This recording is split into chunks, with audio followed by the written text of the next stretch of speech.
Hello, welcome. My name is Risa. This is Risa's Bookshelf. I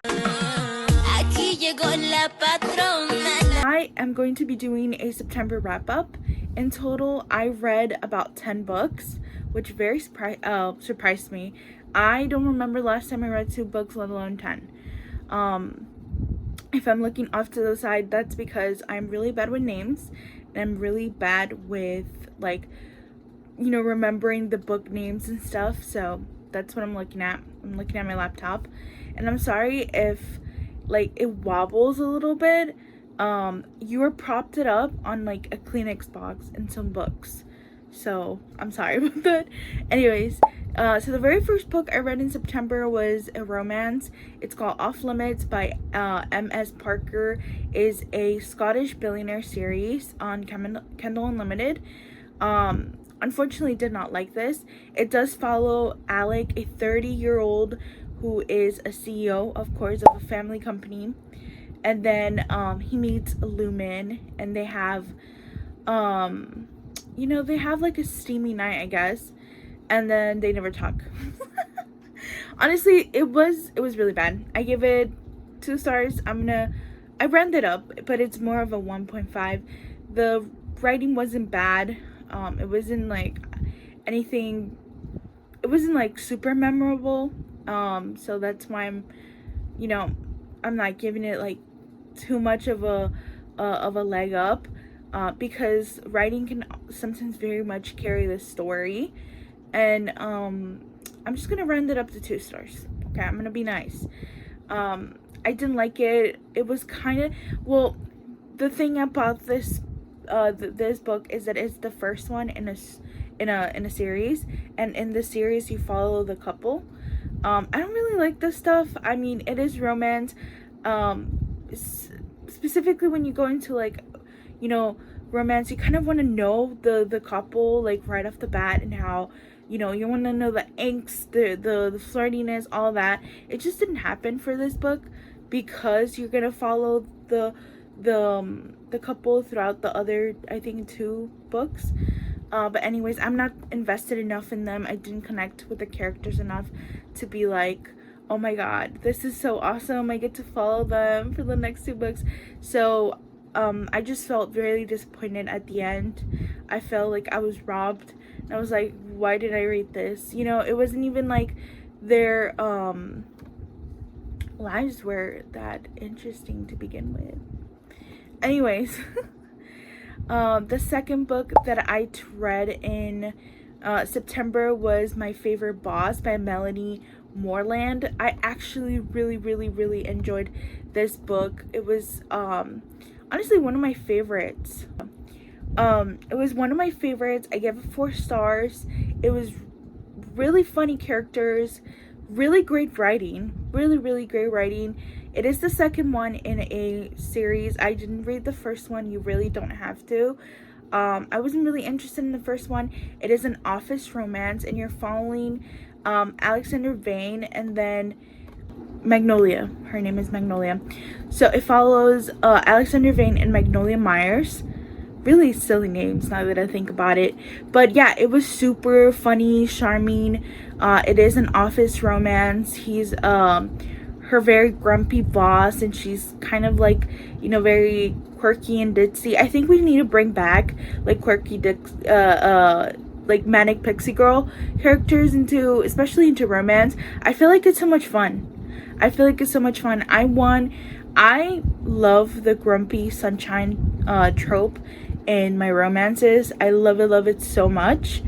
I love quirky girls, and I love weird girls, so I think we need to bring back quirky girls to contemporary romance. I don't think authors should be afraid to make characters quirky. It was so much fun. It was ridiculously fun. I was enjoying every single moment of it. So I gave it 4 stars. I was really surprised how much I liked this book. And then we're still kicking it with the romance, okay? And let's see, this one is called The Bossy One by Leslie North. This is also a series, a book 1 in the Bossy Glavehaven Billionaires, and I gave it 2 stars. as you can see, I was in a very like romancy kind of mood, but it didn't last that long. This is a nanny and an Irish billionaire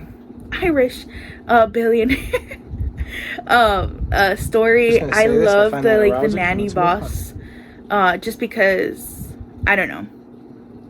I like the trope. It's not if it's executed like if it's executed good, it can work. But anyways, the girl was kind of quirky in some ways, but it wasn't done correctly, in my opinion. I hated both of them. Oh my god. His name is Declan Bayer, and her name is, I don't even remember what her name was. What was it? It really doesn't matter. I hated both of them. I hated Declan with my whole entire life. I didn't like him. I was like, when is this gonna end? I just wanted it to be done with. But yeah, this is like I said, a boss and a nanny. So he's actually the uncle, and he's taking care of his niece for a time being. This is not a spoiler, but his sister goes to rehab, so he has to take care of his niece. There are certain things in the story that are handled very well, like for example, having like actual like adult conversations with a child, like for example, her wanting to tell the little girl Katie about where her mom's at, because she's like upset and doesn't understand what's going on, but he's like screaming, like being like, you can't do that, and guess what, I'm your boss, so you can't. But then she also tells him, like also tells Katie, after a couple of pages after having that conversation of him explicitly telling her like, hey, this is a boundary, you're not allowed to do this, at the end of the day, you're an employee. And you wouldn't catch me telling this little girl the truth, not because I don't think you shouldn't tell the truth. I actually think you should have an age appropriate conversation about what's happening to her mom, because guess what, kids know, kids learn, and they understand behavioral like behavior, and so they're gonna know. They might just not understand it, and it's better to like actually sit down and explain it to them. And so I completely agree with the female character, but at the end of the day, you're just a nanny, like literally just a nanny. I would die. I would be mortified if I did that. Maybe I'm a rule follower, maybe a stickler for rules, but I feel like if your boss tells you not to do like just one thing, don't do this one thing, I think you should follow it. Especially if it's that big of a deal. I think you should listen to them. But anyways, yeah, this book was just so all over the place. They would get together, then like not be together, get together, not be together, get together, not be together, towards the third of the book, and it was really annoying. That's something that I don't like about romances. I hate third act breakups. I freaking hate them with all my life. I wish they stopped being a thing. I don't think you need a third act breakup necessary like to make the story better. Like at that point, at the last like 50 pages of the book, everything, any miscommunication, any qualms, any, you know, insecurities should have dealt with and communicated explicitly, and we should be getting like lovey shit, in my opinion. I love when I see my characters go on multiple different dates.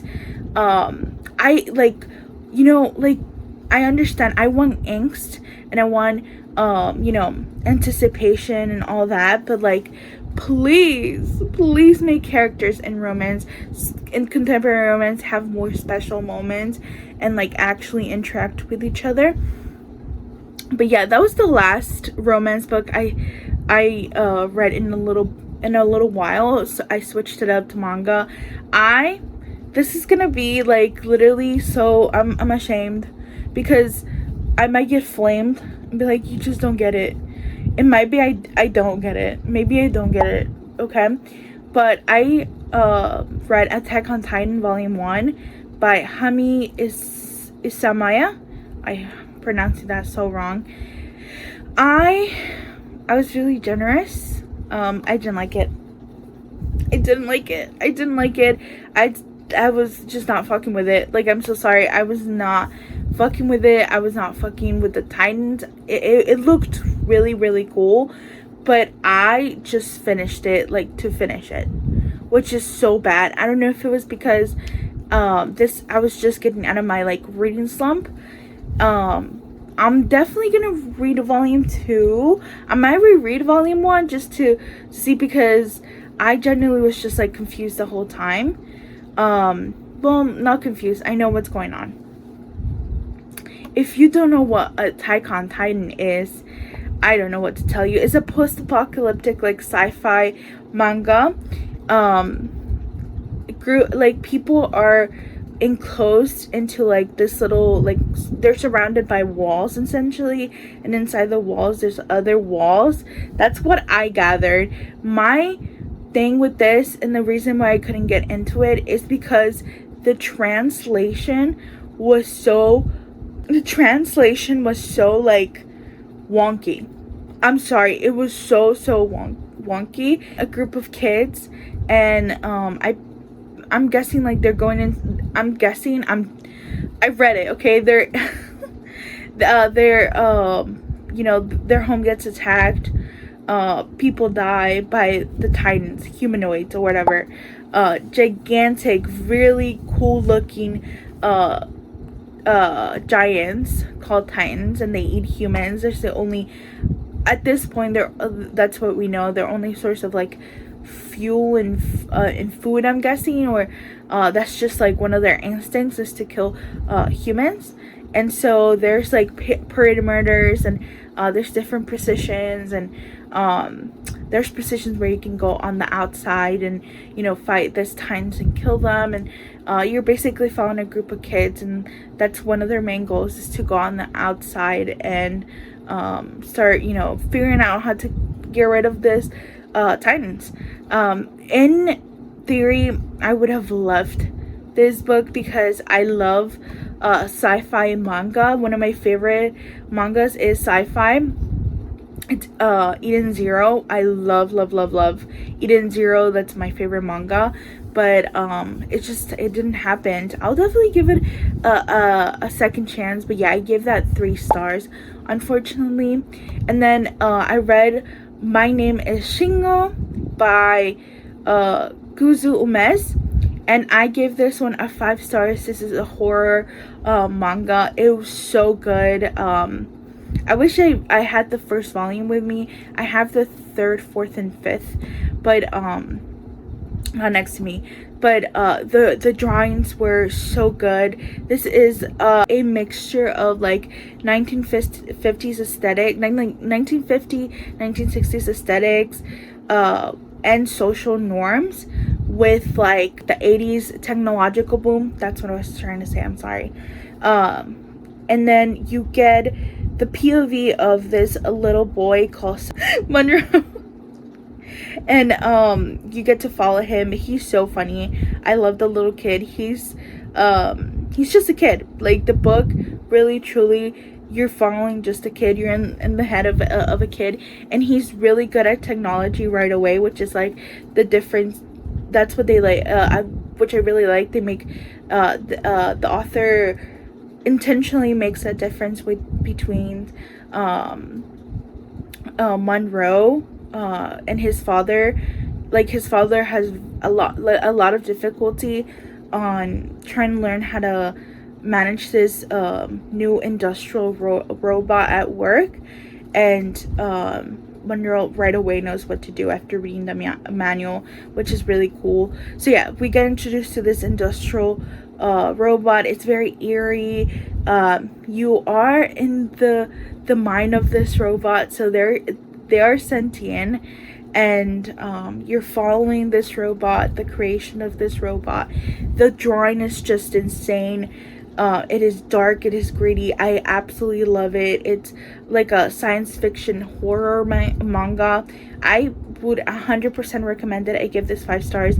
I really enjoyed it. I cannot wait to read volume too, but I've been concentrated on another manga, and that's why I have not read it. But I had so much fun reading that manga, and honestly, like, the whole drawings were just insane. I absolutely love them.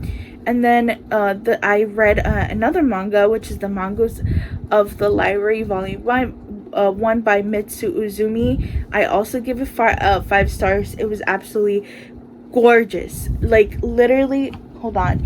I read volumes 1 and 2, and I'm currently reading volume 3. The drawings are just insane. Do you see that? Do you see the level of detail this author has for his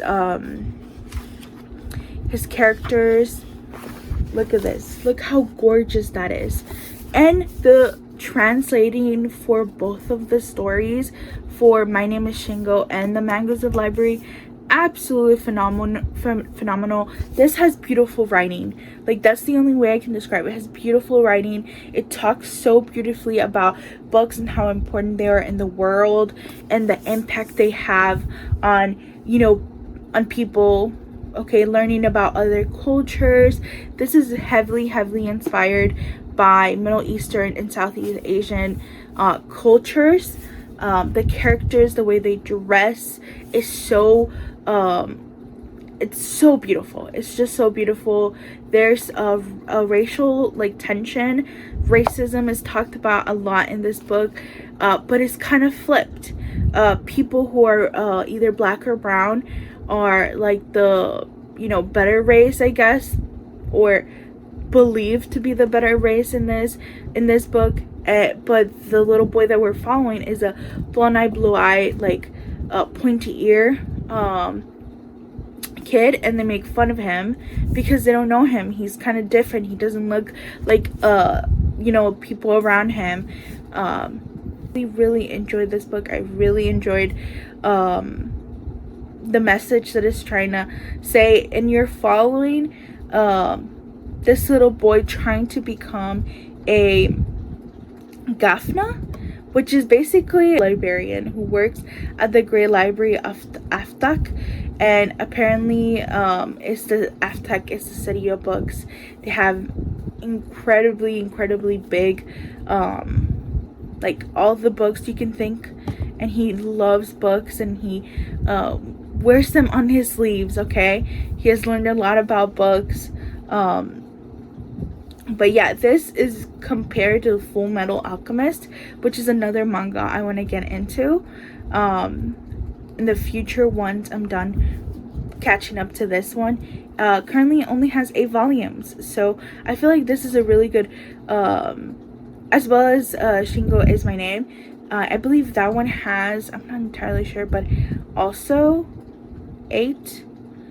I think they're both great. I think you should get into both of them. Shingo Is My Name has, let's see, has 6 volumes. So, actually the 6th volume has not come out just yet. But yeah, I think they're both excellent mangas if you want to get started. Another one is Eden's Zero, but I am supervised because that's like my favorite manga and anime. I really hope this gets turned into an anime. I'm hoping, just because I can just see it. It is so beautiful. The way the characters are portrayed, the characters that are being introduced are so funny and cute, and I just absolutely love everything about this. So yeah, you're just following Theo on his journey to become a Gafna, and the, you know, people he meets along the way, and it is a coming of age story as well. And now we're gonna have to go into the bad. Actually, we're gonna talk about the mid first before we talk about the bad. Lessons in Chemistry. I was super excited about this book, but it fucking let me down so much. It let me down so much. I would say I love historical fiction. That's one of the things that the genres I love the most.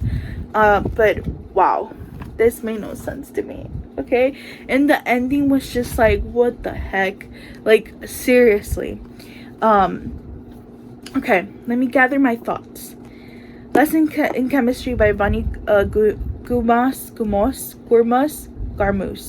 I'm sorry. Certain decisions were just not good. Let's start with the decisions that were good. Giving 630 a POV. Excellent. Bravo. I loved 630. That's their the character's dog. He had a POV, and you can like listen to his inner thoughts. And I absolutely love his POV. That was like absolutely genius. But let me tell you, I didn't give a fuck when Calvin. Well, I didn't give a fuck about Calvin. Let me just tell you that. He was annoying as shit. Okay? He met Elizabeth Sott, this chemist. So this book is set in the 1960s. Elizabeth Sott is part of an all-male like chemistry department in Hastings. What's it called? Research Institute. And she takes a lot of flack. People don't like her, men or women. But then she meets Calvin, and he treats her like a full, like, respectable peer, which I disagree. And I have evidence, okay? I have evidence. There is right here on page 50. Literally 50 pages in, they have had a couple of conversations, maybe one or twice, of her like being like, I don't want to get married and I don't want to have kids. I want my career. I want to be taken seriously. If you're a woman and you get married in the 60s and you wanted to, like, you couldn't have both, right? You couldn't have the career. You couldn't have the kids. You couldn't be like either or, okay? But definitely, if you became a wife, you were expected to like just go back to, you know, your home and take care of your house, take care of your husband, and then after the husband comes the kids, and then, you know, you wouldn't have time, like generally wouldn't have time to have a career, just because every household responsibility, any emotional task was up to the woman, right? So she said, I don't want that to happen to me. I want to be treated as an equal. I don't want my work to be your work. Because especially back then, like, if a married couple, like a married scientist couple, got together, got married, her findings all of a sudden were his findings, were his accomplishments, right? She would have to change her name. That's another thing they talked about. I literally said, bro, come on. He gives her a ring, okay? They're so practical, and he tells her there's so also practical reasons to get married. Lower taxes, for instance. And she's like, Calvin, come on. I've been carrying it. Please, he's begging. Bro is begging to get married to a woman who does not want to get married. And she's like, I can. I'll just make it harder to say no. And then he tries to convince her to get married, and he's like, are you saying no? Yes. Elizabeth, okay, I thought we agreed on this. As a scientist yourself, I know you understand why marriage for me is out of the question. So those are her intentions. And then Calvin would discuss this, and then he tries to gaslight her, and then he goes and is like, she's literally saying no about getting married, and then he starts talking about changing her last name. You disapprove of the name of the name change, but I have even suggested that I would take your name, wanted your name to change. He protested, which this is a lie, because then you're in his POV and he's thinking, and then he's like, oh, but Elizabeth Evans sounds so good. No, Elizabeth Sott is such a good name. So he's actively lying to her. And then she goes like, hey, our happiness does not depend on whether or not we're married, Calvin. At least not me. I'm fully committed to you. Marriage will not change that. Okay, she's like super in it. She like wants to spend the rest of his life with him, but you know, she just doesn't want to get married. And then he says not a problem, but it's a lie. It's just a lie. He's literally it's a lie. And by the way, like, everybody's like banking on them breaking up. Like, people are really so deep in these people's asses. Also, I think the character or the author made a decision with the character that every other woman is just stupid and does not align with like her own interest, and they try to fix that with one of the characters, but it just wasn't good. She was still a bitch. She was still just an awful person who you know, did one good thing. That's it, I guess. Towards the end of the book, something happens. I'm trying not to like spoil it too much, but I'm just gonna be a hater. I didn't like this book. I was gonna give it 3.5, but now that I'm thinking about it, I want to give it 2.5 because towards the end, this is a spoiler, towards the end, Elias Saw is talking to a reporter, actually twice. She's talking to a reporter, and in the other, you know, scene, she's talking to Calvin's mother, and she's like, he was my soulmate. He didn't understand, like, he understood me like no other. He treated me like an equal. And I was like, girl, he did not. Do not, okay? Do not. He did not treat her like an equal. He wanted to pressure her into marriage. He wanted to pressure her to have kids when she explicitly said she didn't want to, okay? Explicitly say she didn't want to. I go to the bad. Let me be a hater for a second. Last time when I was discussing this book, I was trying to be all like philosophical with it and whatever, but let me just be a hater, like genuinely be a hater. The Thursday Murder Club by Richard Osman. I hated this book. Oh my god. I was gonna give it a 3.5. I'm not doing that. I'm giving it 1.5 stars. I don't care. This book really fucked me up. Okay, this book is pretty graphic-ish. They're so like laissez-faire. Like, literally, they're so just like whatever with death. I have qualms, not with the gore. I don't care about the gore. You can have death and gore in books, but there has to be like a tone. There has to be an approach when you do it, right? Like for thrillers, they are marketed as like, this is, you know, dark, it's mysterious and blah blah blah, but this was marketed I think that's my issue with this book.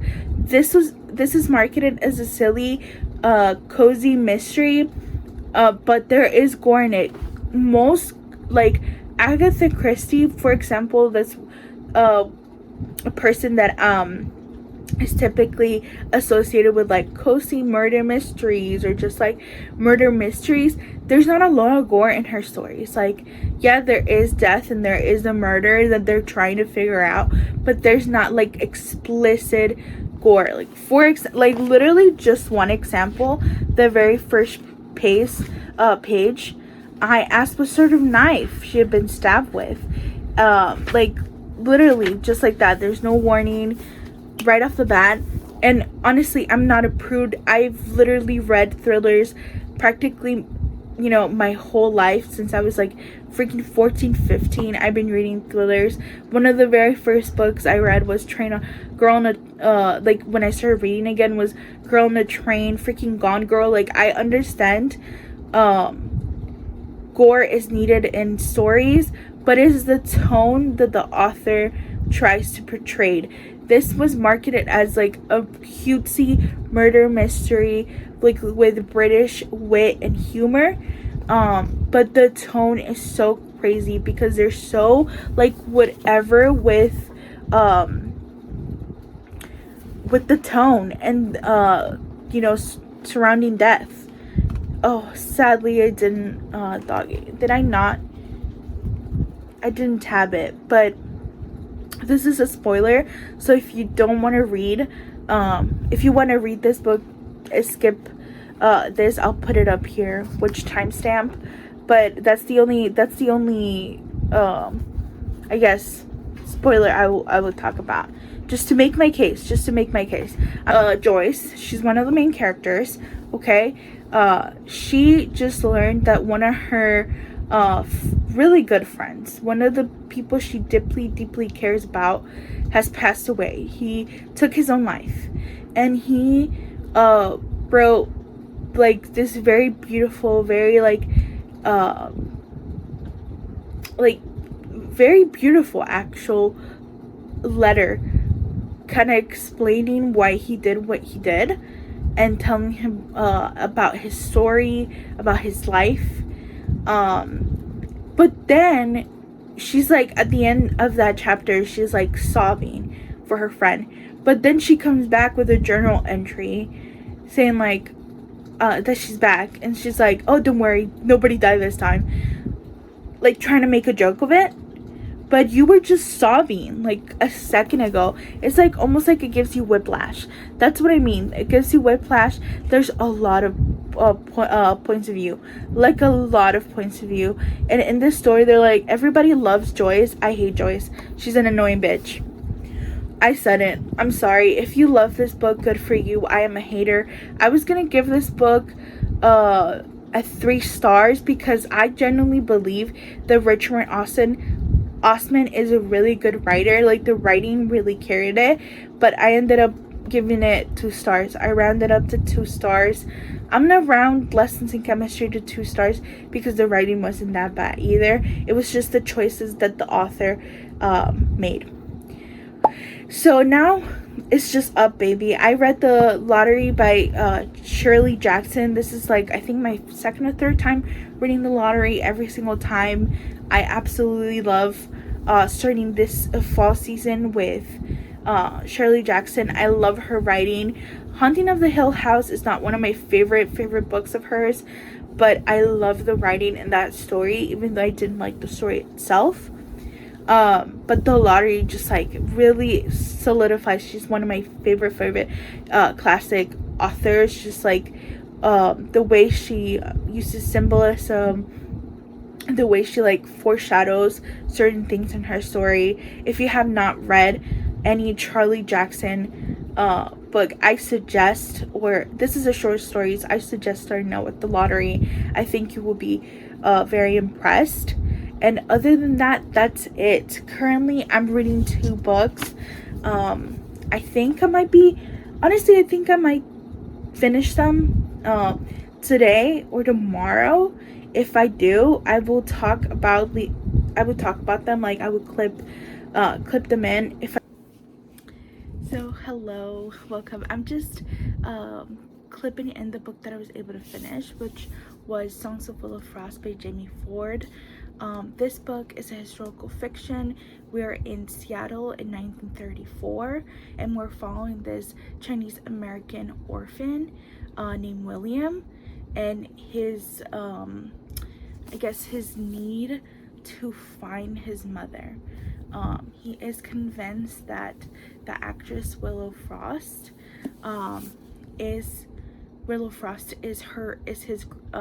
his mom, and so him and his best friend Charlotte, who is a visually impaired orphan as well, leave the orphanage. They run away to go find her, and he believes that meeting his mom and confronting her and figuring out that she is his mom is going to completely change his life. This book is really hard. There's a lot of trigger warnings, which I won't mention here, but I'll definitely put them down below in the description so that you guys are aware if you try to or want to read this book.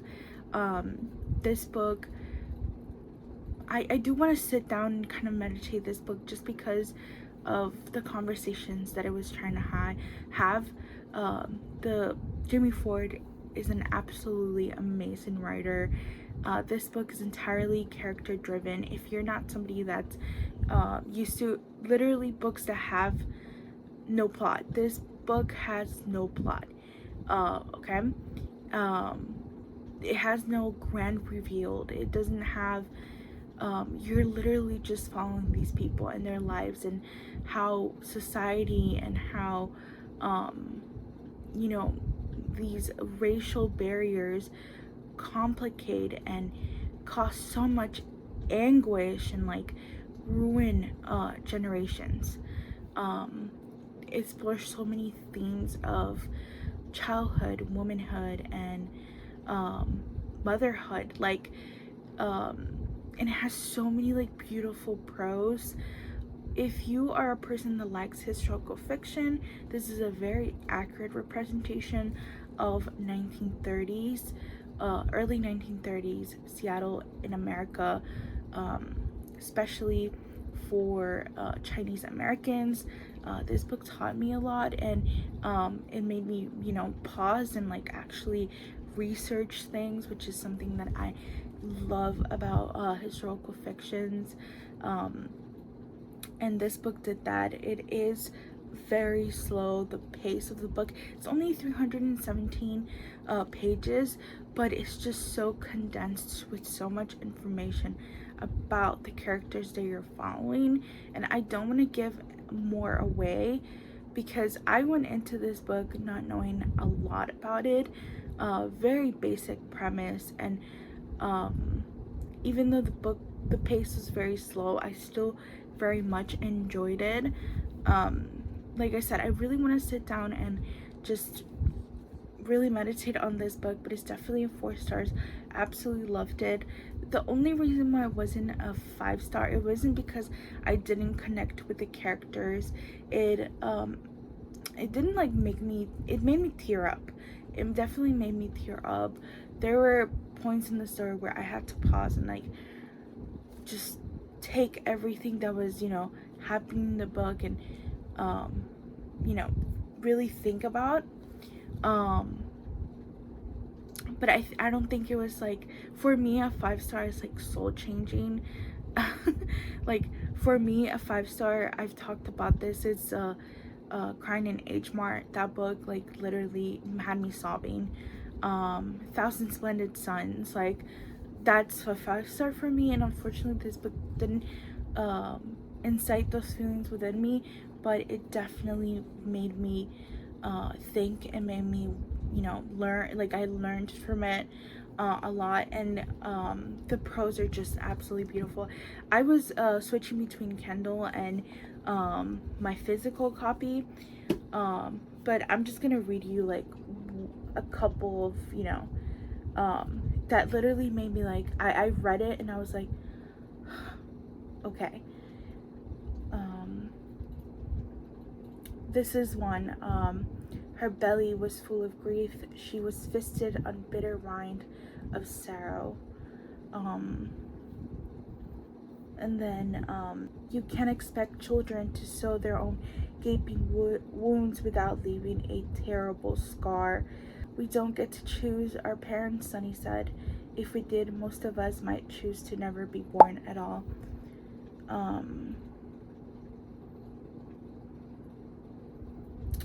Of men who wanted her for a moment, but not for a lifetime. It's just such good writing. This is definitely a book that I don't think a lot of people, a lot of people would judge it because the pace of the book is so slow, but it's because this is literally just what characters are. This is what writing is. This is what character driven stories are, and I absolutely loved this book. It was really good. Unfortunately I didn't get to finish The Lightning Thief. I didn't get to finish reading the audiobook. This book took a little bit longer than I thought, but I didn't have a chance to read that much yesterday, so unfortunately didn't get to finish that, but we'll see. I think I'm gonna start another book tonight and then call it a day because I'm kind of tired, and I don't think I will have a lot of time to read tomorrow, but we'll see. But yeah, those are all the books I read in the month of September. I had a lot of fun. We had some, you know, a couple of duds here and there, a couple of exciting books. You know, I am really sorry if some of my reviews are kind of rambling and not really condensed, and I'm not able to fully express myself correctly. English is my second language. So sometimes it's really hard for me to express myself fully, and if you have patience with me, I'll definitely get better at structuring my reviews more coherent, and just, you know, try to limit the rambling. But yeah, thank you so much, and have a wonderful day. And if there's any books you guys want me to read, let me know. But yeah, thank you so much, and you have a wonderful month of October, and I hope you have fun, and I hope it gets colder, because it is too hot for it to be October already. It's too hot. Bye guys.